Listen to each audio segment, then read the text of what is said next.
কার কবি ভবানী প্রসাদ মজুমদারের লেখা রং বদলের ব্যাপার স্যাপার।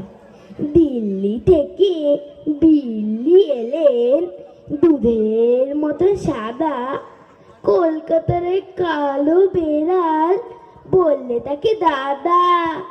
আসুন, বসুন, কেমন আছেন? বাড়ির খবর ভালো? সাদা বেড়াল বলল, তোমার রংটা কেন কালো? কালো বেড়াল বললে, শুনুন, রাখুন আগে বেডিং।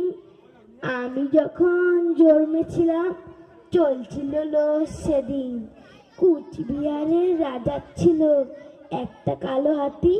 যখন তখন সেই হাতিটাই করত মাতামাতি।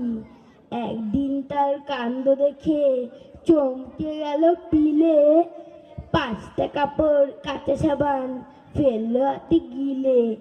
পরদিন কি ঘটলো ব্যাপার বলছি শোনো দাদা। সামান খেয়েই কালো হাতির বাচ্চা হলো সাদা।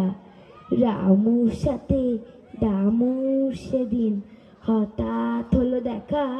বললে দামু, শোন রে রামু, চললি কোথায় একা?